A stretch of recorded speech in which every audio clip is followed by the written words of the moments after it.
not too sure that I'm here, hopefully, not to defend builders. It's not about defending builders because I don't think we've got anything to defend. I think we agree with what's going the situation a lot of people find themselves in relation to housing affordability and home ownership. So, I think in terms of owning your own home, it's always been part of the psyche of Australians, and I think Charlene just touched on that, and it certainly has been the case for as long as I can remember, certainly growing up as a young boy in my state of origin, which was Victoria, and I remember sitting around with my own mother and father. I was very small, I wasn't supposed to be listening, of course, and at the time when they were making decisions about renting, about home purchasing, as I said, it stuck with me, and I think even as a youngster I really did understand the importance of home ownership. It's just the Australian way. It's about the freedom, it's about the significance, and if you like, it's, I guess in some ways, about the status of owning your own property. Of course, one of the great movies, I think, in any case, that was produced in this country was all about home ownership, and I'm referring, of course, to The Castle. And I'm sure many people would recall the value that Darryl Kerrigan placed on his home in The Castle, his own piece of real estate. And whilst Darryl's fight was really more about staying in his home, or as opposed to becoming a homeowner, the symbolism, I think, of that particular movie was evident. It's about the importance of home ownership. Of course, Darryl was never content with just his one home. He had that beautiful property with all the serenity up at beautiful Bonnie Doon. Anyway, so what's changed over the years? Has anything changed? Well, I don't think I get a sense that anyone doesn't aspire any less right at the moment to home ownership than, dare I say it, 50 years ago when I was a boy sitting around the table listening to my mother and father.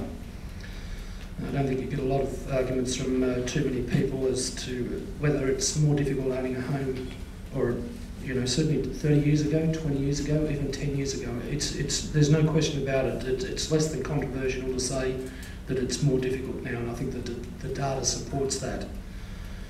And unless there's a marked downturn in the Australian housing market, I really can't see that a quick turnaround should be expected. However, I think George will probably have more good news for you afterwards about what's going on here in the ACT. Look, I've chosen not to bombard via PowerPoint presentations or endless statistics, although we'll need a few.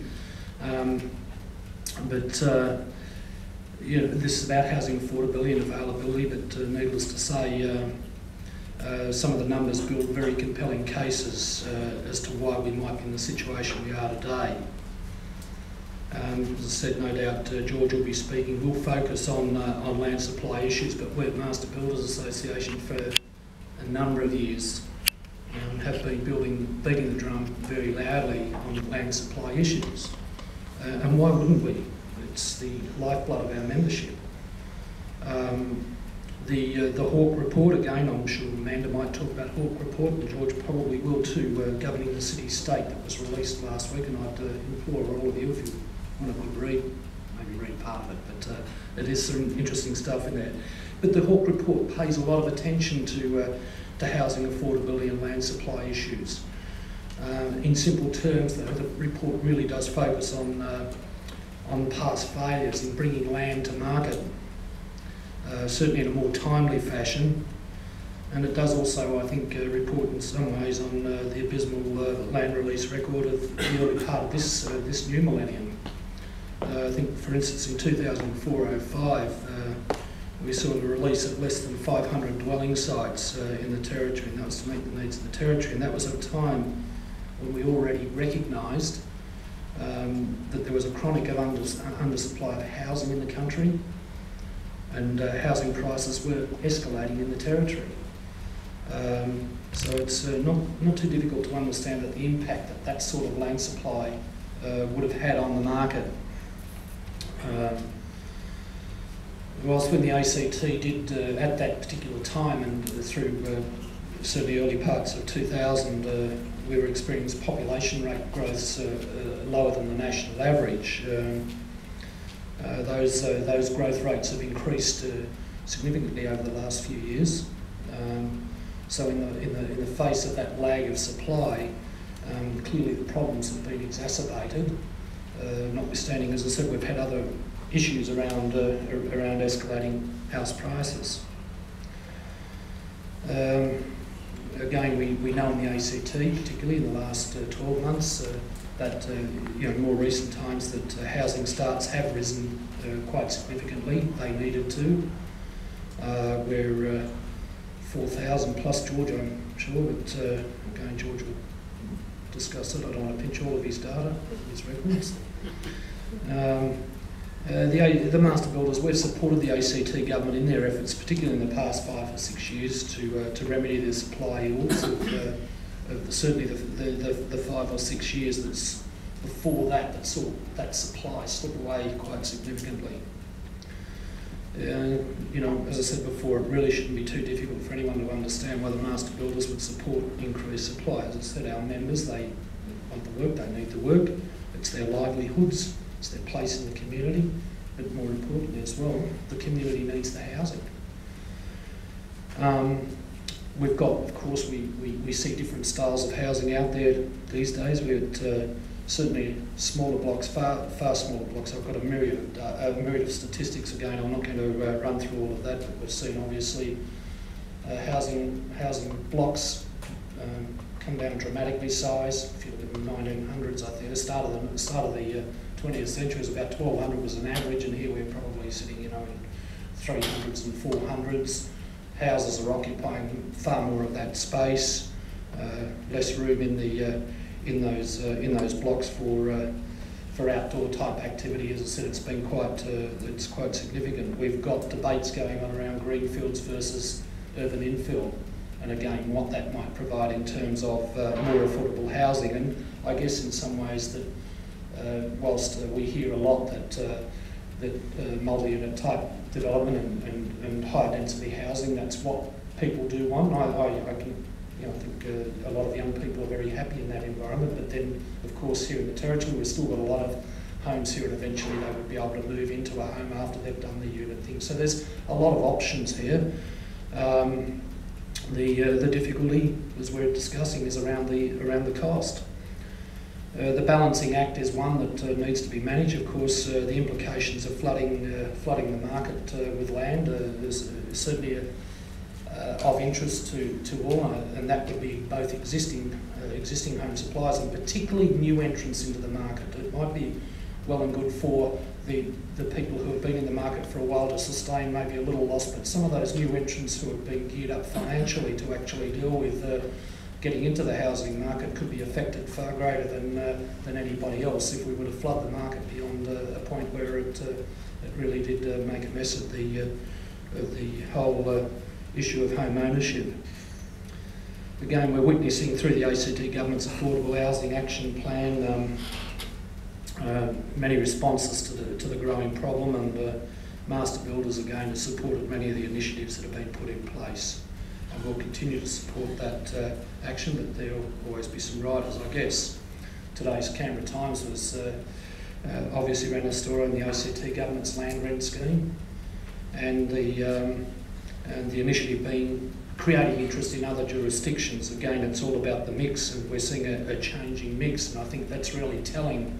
Something like the land rent scheme, that all sorts of options are now starting to have to be explored in terms of the frustrations being felt by those seeking to get into the market, addressing the frustrations. So, of course, you've got to try things differently. Things that worked 20 years ago don't necessarily work today, and so I guess that's certainly part of the situation.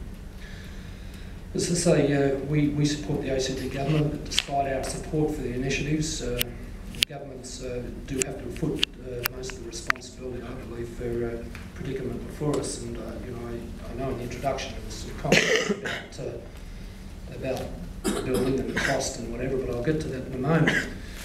And in fact, right now, because we've covered the land supply issue, so I think a closer examination of the impost of duties and charges is probably in order too.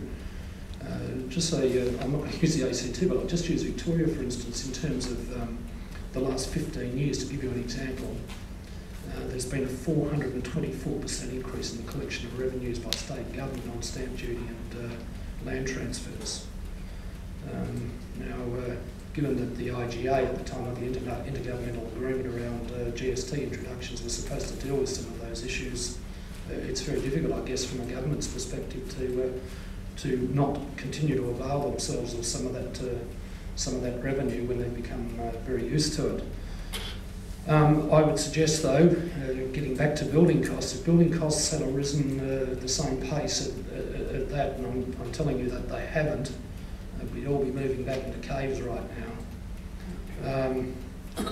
Just to highlight that situation regarding the land building cost, in the late 80s, on average, you saw land cost to building factor was around 30% to 70%. And I think we're now in a situation where land cost is certainly greater than 50% for the most part. I think Charlene's example of the difficulty of trying to enter the housing market, you can get distortions. We like to think, and we are, I guess in some ways considered in the ACT more affordable, but that doesn't fit for everybody in the territory. Where we've got 19% of income supposedly on average meeting your mortgage out of your income. That certainly wouldn't be reflective of everybody in the community. Do we have a housing affordability or land affordability issue? I'd suggest it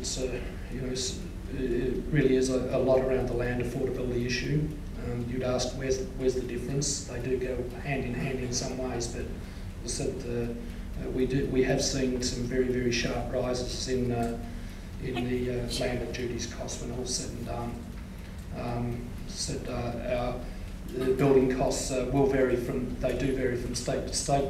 Yes, there are some times when we are considered different than those markets, but it's about competition, it's about size and whatever. But we certainly haven't grown at the same rate, as I said, as those duties and revenues. I just conclude by saying I think the quick fixes are few. It's I think the ACT government working away, and again we support the work they're doing. But there needs to be a lot of factors to converge to shape things into a better way than they are for new entrants trying to enter the market right at the moment. So I wouldn't suggest all is lost. All I'd say is I think it's just going to take a lot longer for us to find our way out.